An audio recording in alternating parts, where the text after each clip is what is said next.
I think because of how Ilia is performing and how he's did the talking and he's did the walking.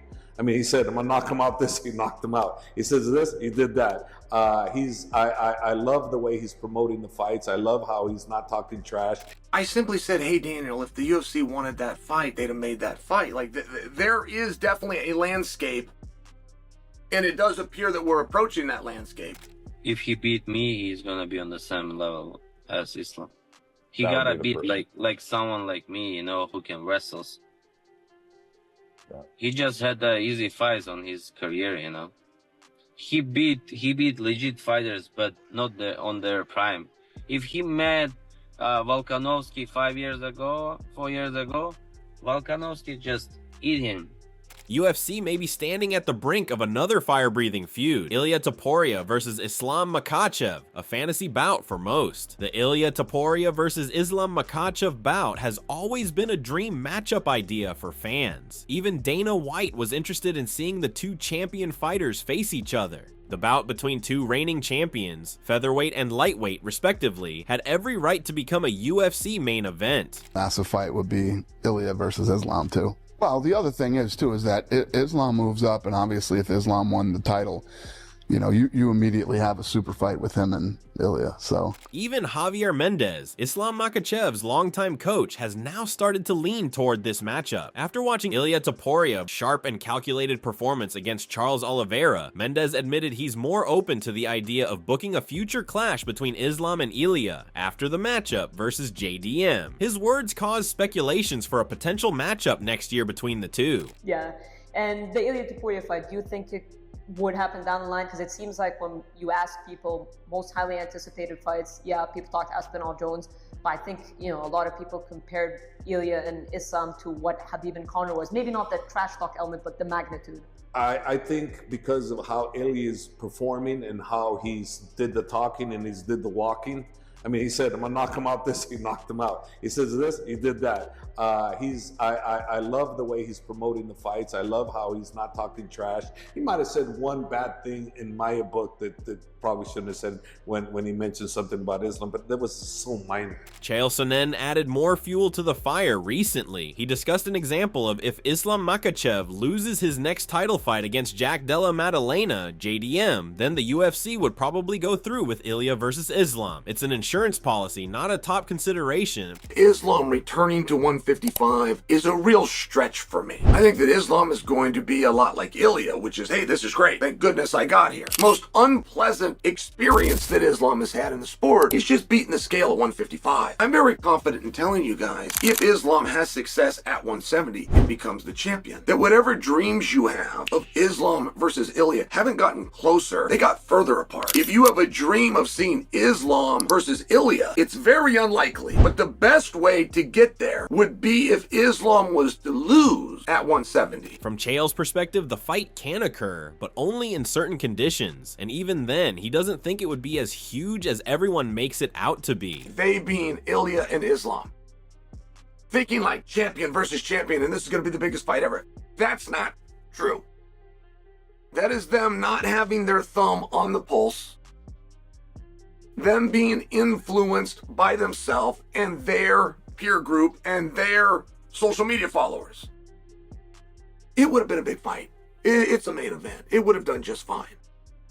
But like year in review for 2025, had this fight gone down at International Fight Weekend a couple of weeks ago, year in review of 2025, it does not set a record. Chael doubled down by declaring that if the UFC really wanted Ilia versus Islam, it would have already been booked. He asked the question about the promotion's priorities and wondered if they're not completely on board with the matchup. It's not necessarily about skill or hype, but business. In the UFC, timing and value in the marketplace are just as important as talent. And currently, Chael believes the numbers simply don't favor making it an A-top priority fight for the company. With Daniel. And I simply said, hey, Daniel, if the UFC wanted that fight, they'd have made that fight. Like, there is definitely a landscape, and it does appear that we're approaching that landscape. It's very easy to envision a time where that is a really massive fight, but 2 months ago, it wasn't. two short months ago, Islam versus Ilia. It's a good fight. You do fine. You do fine piece of business. It would not set records in any category for the year 2025. Ilia Topuria sort of agreed. In a recent sit-down interview, Ilia supported Islam and stated that he didn't think Makhachev was avoiding him. As Ilia told it, Islam had his own objectives and priorities. This wasn't about fear or avoidance. It was simply two fighters on two different timelines. Ilia's words were respectful and composed, but also said that even he doesn't anticipate the fight to occur anytime soon. This was meant to be Islam, that was the big talk, but he moved up to welterweight. Do you believe he moved up to welterweight to avoid you, or because he has his own goals? Because he has his own goals. This is what I think. Do you still think that's a fight that should happen? You guys are both forging legacies in different weight divisions. Do you think that's a massive fight that should happen? We'll see how he does in the welterweight division. If he wins the title, I win the title in the lightweight division. Maybe I move up or he comes down to the lightweight division and we have the fight that everyone wants to see. But later, Ilia let go of the respectful attitude. He emerged more candid, stating he doesn't sense that the UFC truly wants him to fight Islam. He thinks the promotion has a different agenda, and he's not included in their plans for the lightweight division yet. His words surprised fans and presented a frustrated side. Ilia plainly desires big fights, but he's beginning to question the UFC will deliver them to him at the moment. Realistically, from all the conversations I had with the UFC and how the situation has been involved during the whole process, I don't think that that fight's gonna happen. I will be surprised if I get a call and they're gonna tell me like I want to fight against Islam, which I would love to do it, no problem. Like, you mean next, but eventually you guys keep winning, we will see that fight. You think so? Hopefully. I would say. Why not? Why not? If the UFC wants to make that fight happen, they're gonna make that happen. But I don't know if they want to make it happen. If so, I'm gonna be ready. Sean O'Malley had another opinion. He was firmly against the notion that Ilia versus Islam should not occur. In Sean's opinion, there is no other fight for Ilia that would be sensible. He thinks this fight would be gigantic and would deliver authentic thrill to both divisions. O'Malley's opinion stings because he is also a champ, so his endorsement makes Ilia's request seem more justified from the perspective of a fighter.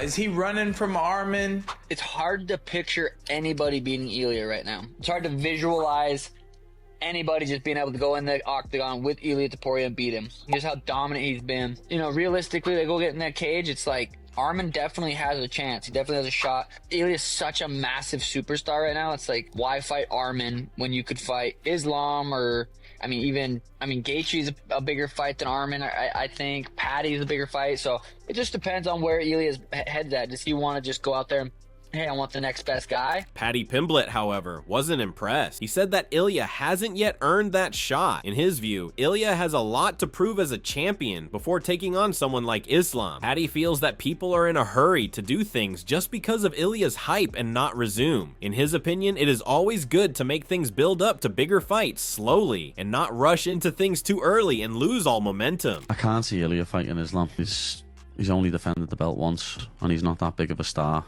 to just jump. He's not McGregor, you know what I mean? To just jump right up and fight for the other belt. Arman Tsarukyan entered the discussion, and he made it personal. Arman thinks Ilia should fight him first before even considering a super fight against champs. Arman asserts that fighting someone who is similar to Islam in style would be a test of whether or not Ilia is ready. He said that beating him would be worth all the hype. Without that, Arman finds Ilia's assertion to a super fight to be weak. His message was simple: prove yourself first before calling out champs. If he beat me, he's gonna be on the same level as Islam. He That would gotta be the beat like someone like me, you know, who can wrestle.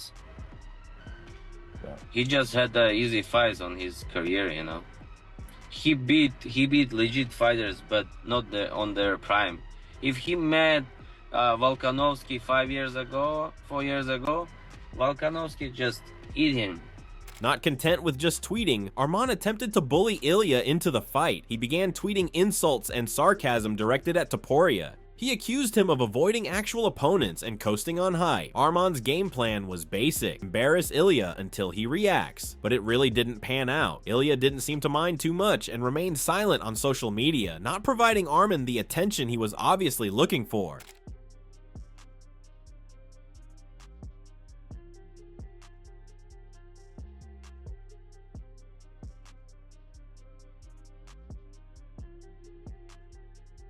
Despite Arman calling him out, Ilia remained calm. He showed no sign of concern or fear. In response to being questioned regarding Arman, he mentioned it would not make a difference what style Arman brings, he'd still be able to defeat him. Ilia's confidence was relaxed, not boisterous. He has faith in his ability and believes he can deal with any fighter in his path. Whether it's Arman, Islam, or anybody else, he claims he's always up for the challenge. The backup fighter for this one is going to be Tsarukyan, right? It's a bad decision for him. He has no chances. Like, first minutes of the fight, what he's gonna do? Go for the takedowns. Bro, come on. The other name that entered the scene was Max Holloway. Having won the BMF title, Max stated he desires a second opportunity against Ilia. When it comes to legacy and everything, with Ilia having fights, I could understand, I could see, we're in the entertainment business, right? But it just comes down to his legacy, you know what I mean? Like, if he wants to continue to build his legacy of what he has, you know, it's like, I'm here right now, you know what I mean? Like, you did what you did once, you know?